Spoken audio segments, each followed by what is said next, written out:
buenas tardes, mis amados hermanos y hermanas. También un saludo especial para nuestros amigos y amigas que nos sintonizan cada sábado a las 6 de la tarde en mi programa sobre el libro de Eclesiastés. Doy gracias a Dios porque Él me permite presentarles este estudio tan interesante y tan edificante para cada una de nuestras vidas, que forjamos nuestras vidas en Cristo Jesús. Oremos. Padre Celestial, una vez más estamos agradeciéndote porque me permites presentar otro mensaje acerca de este libro de Eclesiastés. Siempre te suplico que me ayudes a ser sencillo y muy claro en los pensamientos. Gracias, Señor, por ello. También bendice a todos quienes escuchan este mensaje. Ayúdales a comprender y a vivir de acuerdo a lo que la palabra dice. En el nombre de nuestro Señor Jesucristo. Amén. Estamos estudiando el capítulo 8 de Eclesiastés. Y recuerden que siempre con Dios puede el hombre tener una perspectiva equilibrada. Claro que sí. Y estamos viendo específicamente una perspectiva equilibrada de la vida. Ya hemos visto 3 aspectos importantes acerca de este tema tan interesante y hemos hablado sobre perspectivas sobre los reyes, perspectiva sobre las autoridades, perspectiva sobre el juicio. Ahora vamos a hablar que con Dios el hombre tiene disfrute y está basado específicamente en el versículo 15. Por tanto, alabé yo la alegría que no tiene el hombre bien debajo del sol, sino que coma y beba y se alegre, y que esto le quede de su trabajo los días de su vida que Dios le concede debajo del sol. Vamos a analizar este versículo 15 que es realmente interesante. Salomón aseveró expresamente su tesis revisada en el presente versículo, mientras que en Eclesiastés 1:2 decía: todo es vanidad. El sabio ahora reveló un hallazgo clave de su investigación. Con Dios en su vida, una persona puede experimentar gozo. Al comenzar esta sección con por tanto, Salomón relacionó esta conclusión con los versículos 10 al 14. El maestro, dando una nota aclaratoria, el maestro no está aquí defendiendo la indiferencia hedonista ante la injusticia y el sufrimiento. Sin embargo, nos aconseja que aceptemos los límites de nuestra capacidad para explicar y mucho menos eliminar el sufrimiento injusto, o sea, la inagotable aflicción por este problema no tiene sentido. En vista del hecho de que la justicia no siempre se imparte de manera justa en esta vida, y en vista de que el hecho de que Dios juzgará a todos los hombres, tanto al bueno como al malo, ¿qué debe hacerse? Bueno, primero debe disfrutarse los aspectos positivos de la vida.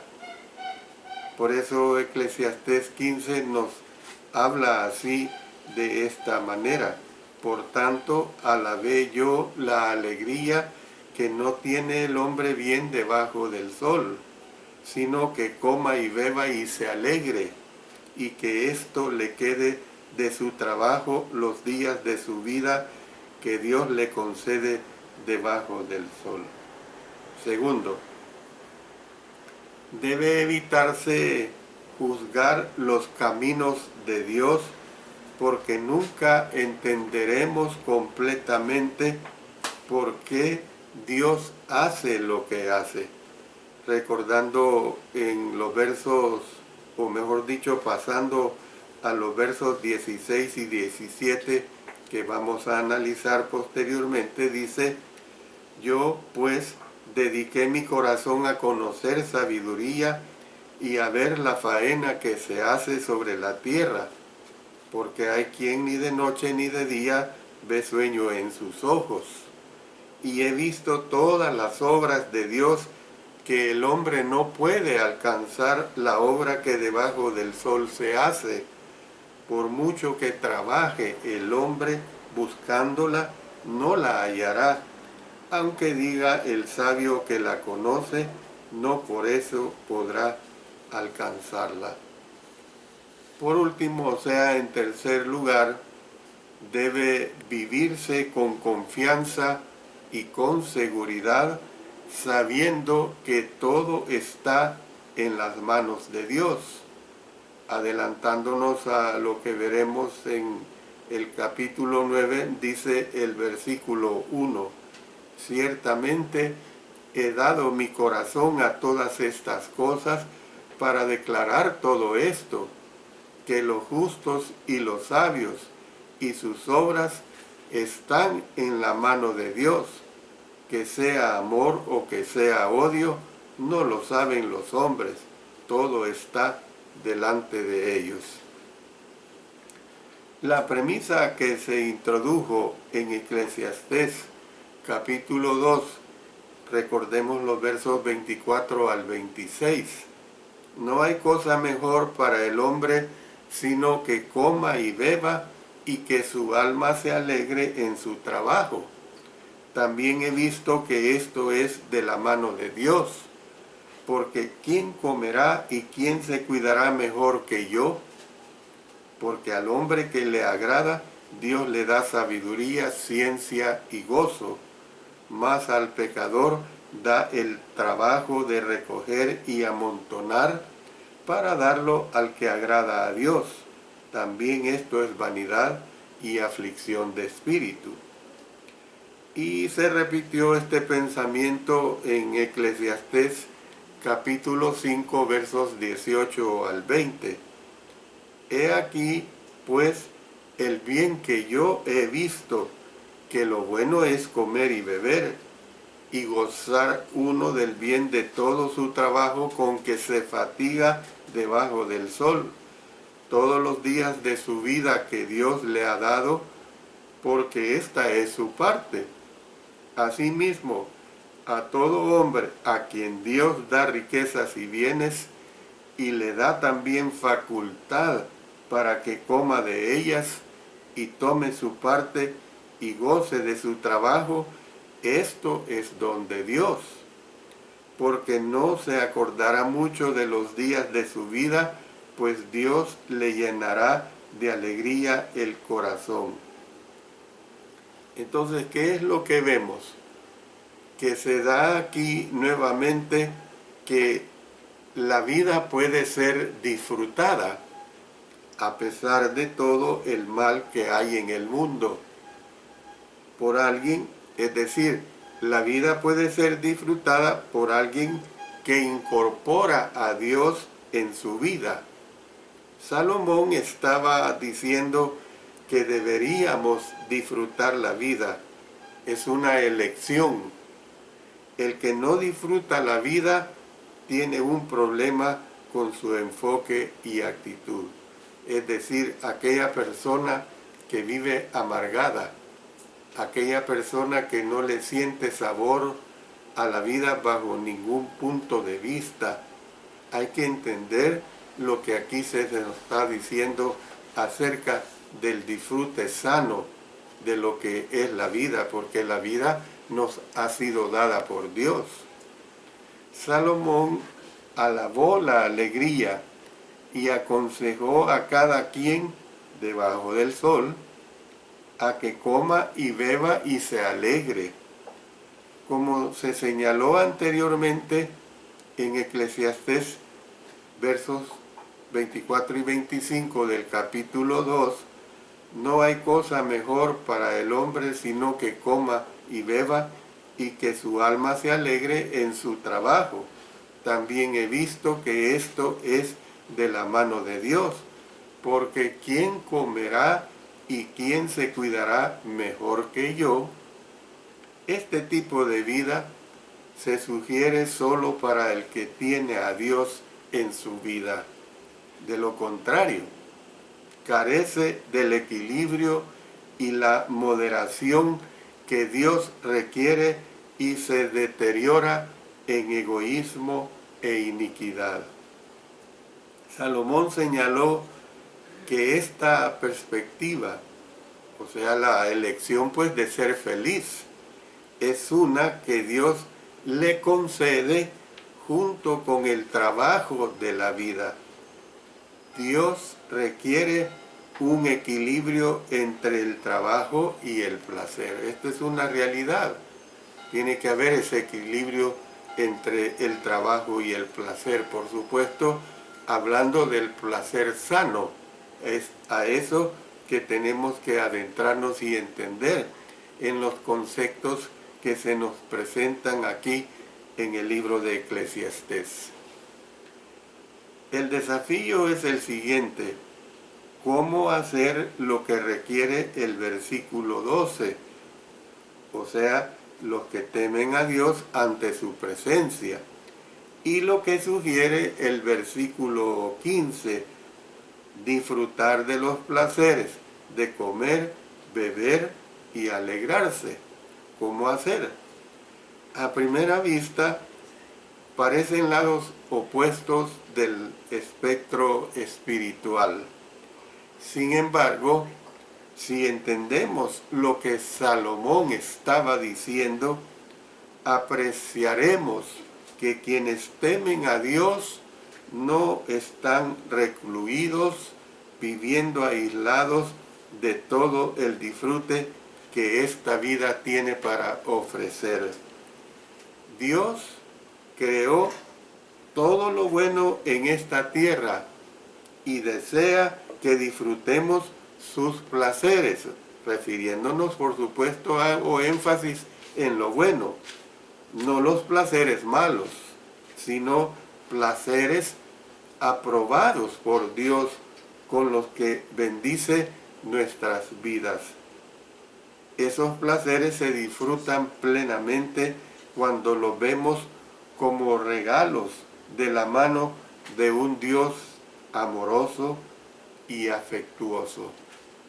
Por ejemplo, contemplar las maravillas de Dios es un placer sano, es algo que es un recreo verdaderamente muy satisfactorio a nosotros. Dando una nota aclarativa sobre la alegría, la palabra sinchak aplica no solo a los placeres que surgen de los sentidos corporales, sino también con frecuencia al gozo religioso. El sentir de este versículo es una conclusión frecuente de la experiencia personal del escritor y se le acusa injustamente de epicureísmo. El predicador se cuida de establecer el placer como un don de Dios que se gana con el trabajo y se recibe con agradecimiento al dador y por el que se responderá a él. Su estimación de los placeres de los sentidos se registra, y ya lo hemos visto en el capítulo 7, específicamente en los versos 2 al 6. Bueno, entremos a otro punto muy importante de este capítulo 8, y es que el hombre no conoce la obra de Dios. Ahí lo declaran los versos 16 y 17. El hombre no conoce la obra de Dios. Yo, pues, dediqué mi corazón a conocer sabiduría y a ver la faena que se hace sobre la tierra, porque hay quien ni de noche ni de día ve sueño en sus ojos. Y he visto todas las obras de Dios, que el hombre no puede alcanzar la obra que debajo del sol se hace. Por mucho que trabaje el hombre buscándola, no la hallará. Aunque diga el sabio que la conoce, no por eso podrá alcanzarla. En Eclesiastés, comenzando desde el verso 16, que es el que vamos a iniciar en estos momentos de este capítulo 8, hasta el verso 20 del capítulo 10, comienza un nuevo enfoque de la investigación de Salomón. ¿Cuál es ese enfoque? El hombre se enfrenta a lo desconocido con optimismo gracias a la presencia de Dios en su vida. Y esto es lo que vamos a estar viendo de aquí en adelante. Cómo es que el hombre se enfrenta a lo desconocido con optimismo gracias a la presencia de Dios en su vida. Salomón, en estos versos 16 y 17, después de dedicarse a la tarea de comprender la vida, se dio cuenta de que la sabiduría total es inalcanzable. Incluso si tuviera que trabajar 24 horas al día, porque aquí dice, ni de noche ni de día ve sueño en sus ojos, para encontrar sabiduría, entonces tal esfuerzo terminaría en fracaso. Es inalcanzable. El hombre por sí solo no puede encontrar sabiduría. El hombre que se jacta de su sabiduría está perdido. Por eso es que hay tantos fracasos en el ser humano, porque confían en su inteligencia, mejor dicho, y llega un momento que esa inteligencia les hace torpes. Entonces, es inalcanzable. El hombre por sí solo no puede encontrar sabiduría.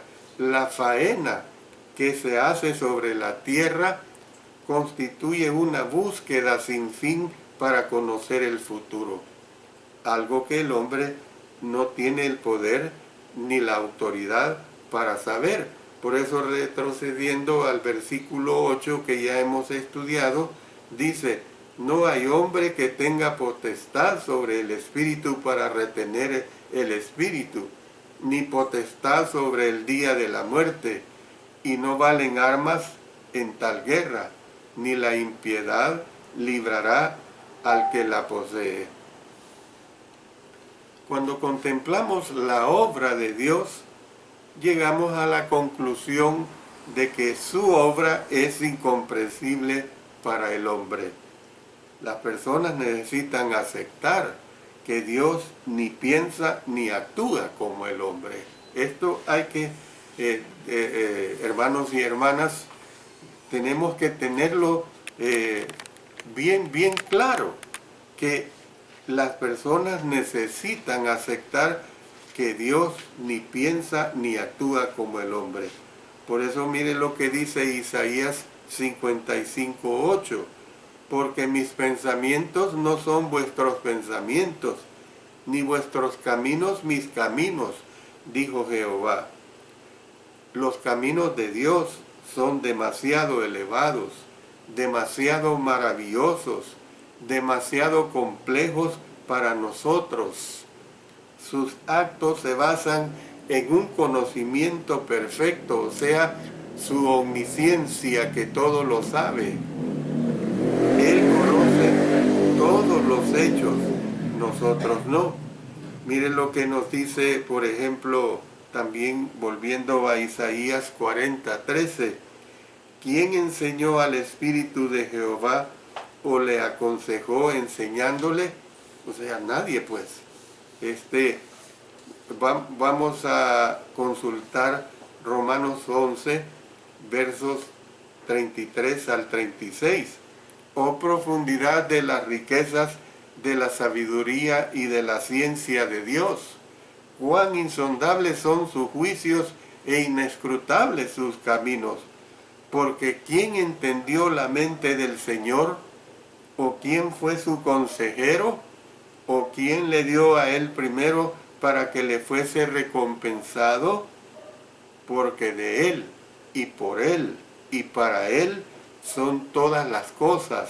A él sea la gloria por los siglos de los siglos. Amén. Entonces, vemos pues que el sabio podría haber hecho afirmaciones elaboradas diciendo que conoce. Sin embargo, tenemos que contentarnos con un conocimiento limitado. Esa es la realidad. Tenemos que aceptar que no tenemos todas las respuestas. Yo me esmero por la enseñanza de la palabra de Dios, pero decir que yo tengo todas las respuestas para ustedes sería una vanagloria, sería una insensatez de parte mía. Eso no está al alcance mío humanamente hablando. Bueno, mire qué hermoso. Cada mensaje, cada capítulo nos da lecciones de vida y ahora vamos a entrar a la aplicación, o sea, a esas lecciones de vida del capítulo 8. Primera lección de vida. Dios espera que obedezcamos las leyes de la tierra y nos sometamos al gobierno. Recordando los versos 1 al 4. ¿Quién como el sabio y quién como el que sabe la declaración de las cosas? La sabiduría del hombre ilumina su rostro y la tosquedad de su semblante se mudará. Te aconsejo que guardes el mandamiento del rey y la palabra del juramento de Dios. No te apresures a irte de su presencia, ni en cosa mala persistas, porque él hará todo lo que quiere. Pues la palabra del rey es con potestad. ¿Y quién le dirá qué haces? El disgusto con funcionarios no justifica la desobediencia a los ojos de Dios. Si algún gobernante es malo, debemos orar por ellos. Si algún gobernante es malo, usted tiene que entender que Dios se va a encargar de ellos. Dice en 1 Timoteo 2:1 y 2, exhorto ante todo a que se hagan rogativas, oraciones, peticiones y acciones de gracias por todos los hombres, por los reyes y por todos los que están en eminencia, para que vivamos quieta y reposadamente en toda piedad y honestidad. Esto es un revés para todo cristiano que se opone al presidente que nos gobierna actualmente. A mí me deja bien claro que yo tengo que orar por él. No importa, vamos a suponer que yo no haya dado mi voto por él, pero yo como cristiano, usted hermana como cristiana, estamos llamados a orar por el presidente de nuestra nación o de su nación y todos por los que están en eminencia. Miren lo que dice Tito 3:1. Recuérdales que se sujeten a los gobernantes y autoridades, que obedezcan, que estén dispuestos a toda buena obra. Por ejemplo, aquí en mi país es ley de pagar el 13% del IVA en todo lo que yo compre. Me agrade o no me agrade, pero es una ley que yo tengo que cumplir. Vamos a 1 Pedro capítulo 2, versos 13 al 17. Por causa del Señor, someteos a toda institución humana, ya sea al rey como a superior, ya a los gobernadores como por él enviados para castigo de los malhechores y alabanza de los que hacen bien. Porque esta es la voluntad de Dios, que haciendo bien hagáis callar la ignorancia de los hombres insensatos, como libres, pero no como los que tienen la libertad como pretexto para hacer lo malo, sino como siervos de Dios. Honrad a todos, amad a los hermanos, temed a Dios, honrad al Rey. Segunda lección de vida. El hombre está limitado en su poder. Eclesiastés 8:8, otra vez lo usamos.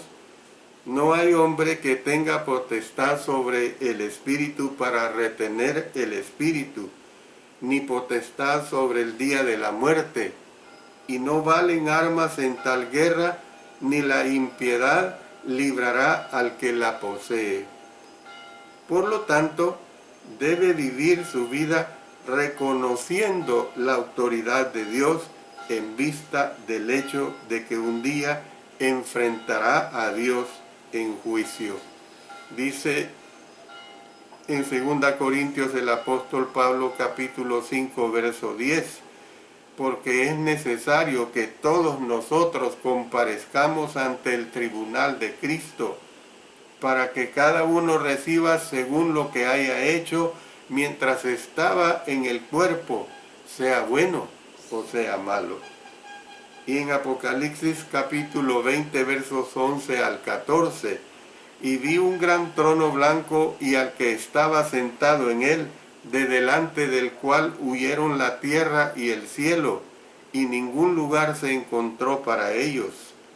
Y vi a los muertos, grandes y pequeños, de pie ante Dios, y los libros fueron abiertos, y otro libro fue abierto, el cual es el libro de la vida, y fueron juzgados los muertos por las cosas que estaban escritas en los libros según sus obras. Y el mar entregó los muertos que había en él, y la muerte y el Hades entregaron los muertos que había en ellos, y fueron juzgados cada uno según sus obras. Y la muerte y el Hades fueron lanzados al lago de fuego. Esta es la muerte segunda. Tercera lección. Dios eventualmente castigará a los malhechores. Usted téngalo por seguro. Cualquier malhechor, si no es castigado en esta vida, ya lo hemos visto leyendo 2 Corintios 5:10 y Apocalipsis 20:11 al 14. Miren lo que dice en Eclesiastés 8:11. Por cuanto no se ejecuta luego sentencia sobre la mala obra, noten, no se ejecuta luego. Muchas veces queremos ver esa sentencia que se ejecute muy luego. Bueno, el corazón de los hijos de los hombres está en ellos dispuesto para hacer el mal. Ha prometido que pagará. Dice Romanos 12:19, no os venguéis vosotros mismos, amados míos, sino dejad lugar a la ira de Dios, porque escrito está, mía es la venganza, yo pagaré, dice el Señor. Quizás si el gobierno castigara de inmediato a los malhechores, no tendríamos tanto crimen. Sin embargo, sería mucho peor si la maldad jamás fuera castigada. Tiene que usted, hermano y hermana, tener paciencia, porque Dios emite su justicia y la emitirá a su debido tiempo. En el tiempo de Dios, pues. Lección de vida número 4. Con frecuencia los jóvenes viven como si tuvieran todo el tiempo del mundo.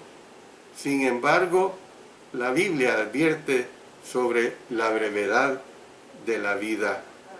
Hay personas que mueren de 30 años, de 40 años, de 50 años, cuando aparentemente su vida está fuerte, pero mueren a temprana edad. Salomón dijo que es como sombra, verso 13 de este capítulo 8, y que no le irá bien al impío, ni le serán prolongados los días que son como sombra, por cuanto no teme delante de la presencia de Dios. Santiago comparó la vida con la neblina que se aparece por un poco de tiempo y luego se desvanece. Santiago 4:14. Quinta lección de vida. ¿Alguna vez pensamos que Dios no desea que seamos felices? Es una interrogante. Salomón afirmó que Dios quiere que disfrutemos la alegría de esta vida. Por eso repitamos lo que ya hemos estudiado hace unos momentos en el versículo 15. Por tanto, alabé yo la alegría que no tiene el hombre bien debajo del sol, sino que coma y beba y se alegre, y que esto le quede de su trabajo los días de su vida que Dios le concede debajo del sol. Para disfrutar plenamente de las cosas buenas de la vida, debemos tener una actitud positiva sobre el trabajo, tener una visión equilibrada del placer y su propósito y poner a Dios de primero en nuestras vidas. Lección de vida número 6. No podemos conocer el futuro porque Dios no desea que lo hagamos. Leyendo otra vez los versos 16 y 17 del capítulo 8. Yo pues dediqué mi corazón a conocer sabiduría y a ver la faena que se hace sobre la tierra, porque hay quien ni de noche ni de día ve sueño en sus ojos. Y he visto todas las obras de Dios, que el hombre no puede alcanzar la obra que debajo del sol se hace. Por mucho que trabaje el hombre buscándola, no la hallará. Aunque diga el sabio que la conoce, no por eso podrá alcanzarla. Quiere que nos concentremos, pues, en hacer lo correcto hoy y que nos preocupemos por el mañana. Mateo capítulo 6, versos 33 y 34, nos hablan claramente sobre esta declaración. Mas buscad primeramente el reino de Dios y su justicia, y todas estas cosas os serán añadidas. Así que no os afanéis por el día de mañana, porque el día de mañana traerá su afán. Basta a cada día su propio mal. Bueno, con esto termino todas estas lecciones de vida que nos da el capítulo 8. Pero como siempre les he aclarado, en cada capítulo que vemos hay mensajes que se necesita darles más relevancia. Y ahora entramos a esos mensajes relevantes. Uno de ellos es nuestro compromiso diario con Dios. Eclesiastés 8:12. Salomón observó que si bien los hombres malvados parecen alargar sus vidas mediante la maldad, El camino sabio es temer a Dios ante su presencia. Por eso dice este verso 12, aunque el pecador haga mal 100 veces y prolongue sus días, con todo yo también sé que les irá bien a los que a Dios temen, los que temen ante su presencia. Temer a Dios ante su presencia quiere decir obedecerle públicamente. Nuestra fidelidad a Él ha de ser demostrada, expuesta para que el mundo la vea. Yo como cristiano, mucho más como predicador, yo no me tengo que avergonzar de que mis vecinos, cualquier persona, sepa lo que yo soy. Yo no me tengo que avergonzar de darme a conocer lo que yo soy. Aquí en esta cuadra donde yo vivo, yo soy conocido como el pastor. Ya sabemos que en la Iglesia de Cristo, para ser pastor o anciano u obispo, es una condición muy especial, pero el mundo así lo entiende. Cuando preguntan y dan mi nombre, Alexander Castellanos, va donde el pastor. Que la gente entienda así de esa manera no es el problema.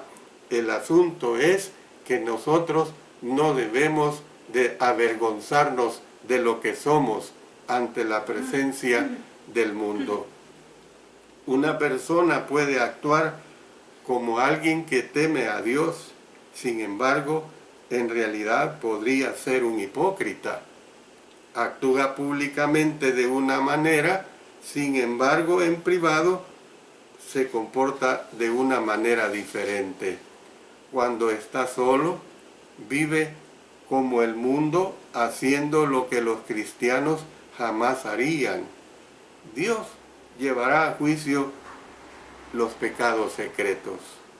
Miren lo que nos dice el verso 14 de Eclesiastés 12.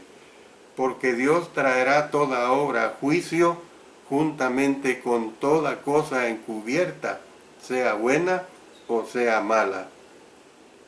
Y todo lo que se haya ocultado a los ojos de los hombres no podrá quedar así. Dice en 1 Timoteo, hablándonos el apóstol Pablo, en el capítulo 5, los versos 24 y 25, los pecados de algunos hombres se hacen patentes antes que ellos vengan a juicio, mas a otros se les descubren después. Asimismo se hacen manifiestas las buenas obras, y las que son de otra manera no pueden permanecer ocultas. Nada puede ser escondido de los ojos de Dios. Dios no desea que su pueblo se acobarde ante las amenazas, presiones, persecuciones y el ridículo de los hombres. Mateo capítulo 5, verso 10 dice, bienaventurados los que padecen persecución por causa de la justicia, porque de ellos es el reino de los cielos. En cambio, desea que todos teman a aquel que puede destruir alma y cuerpo en el infierno. Mateo 10, 28. Aquellos que temen a Dios ante su presencia demuestran visiblemente su amor por Él. Adoran todos los días del Señor, hablan de Dios, de Jesús, de la Biblia y de la Iglesia, dicen la verdad con osadía y no se avergüenzan del testimonio de Cristo Jesús. Dice en 2 Timoteo 1:8, por tanto, no te avergüences de dar testimonio de nuestro Señor ni de mí, preso suyo, sino participa de las aflicciones por el Evangelio según el poder de Dios. La verdadera fe es como un fuego en los huesos y tiene que ser expresada abiertamente a los demás. Noten lo que el profeta Jeremías nos dice en 29. Y dije, No me acordaré más de él, ni hablaré más en su nombre. No obstante, había en mi corazón como un fuego ardiente metido en mis huesos. Traté de sufrirlo y no pude. José de Arimatea fue un discípulo de Jesús, pero secretamente. Juan 19:38 dice: después de todo esto, José de Arimatea, que era discípulo de Jesús, pero secretamente por miedo de los judíos, rogó a Pilato que le permitiese llevarse el cuerpo de Jesús, y Pilato se lo concedió. Entonces vino y se llevó el cuerpo de Jesús. Al no expresar su lealtad a Jesús, José evitó la persecución.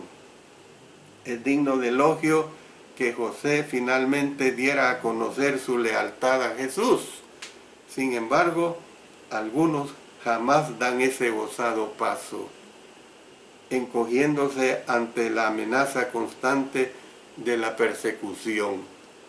Dios no es la fuente de la timidez, dice en 2 Timoteo 1:7, porque no nos ha dado Dios espíritu de cobardía, sino de poder, de amor y de dominio propio. Ni puede usar al cobarde.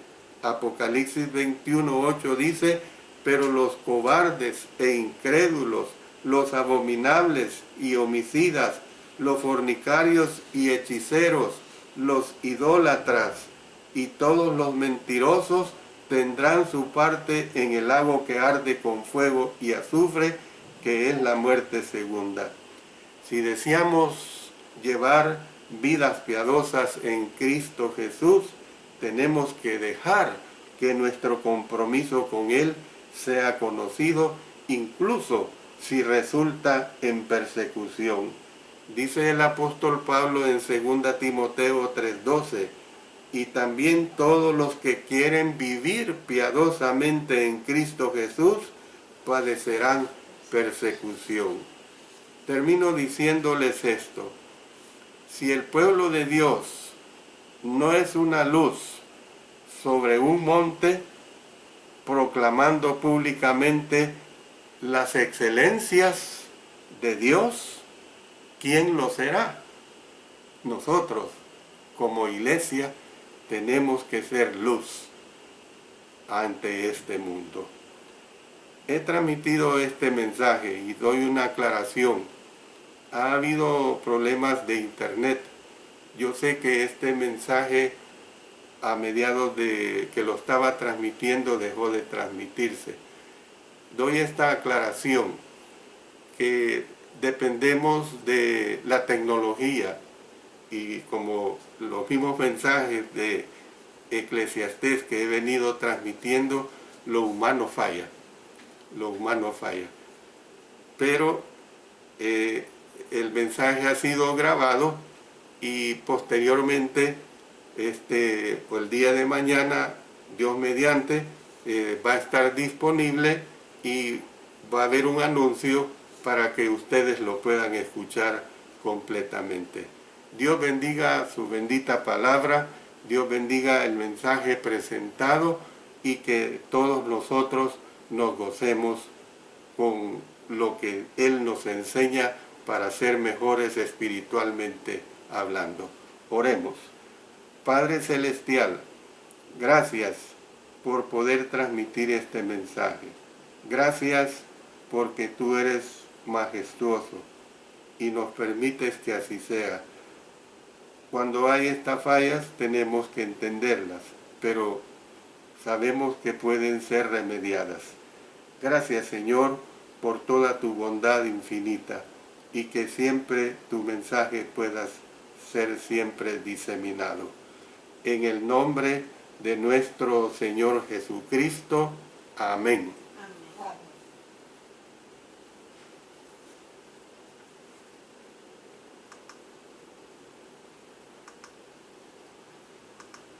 Está frisado, Como 20 minutos tenía.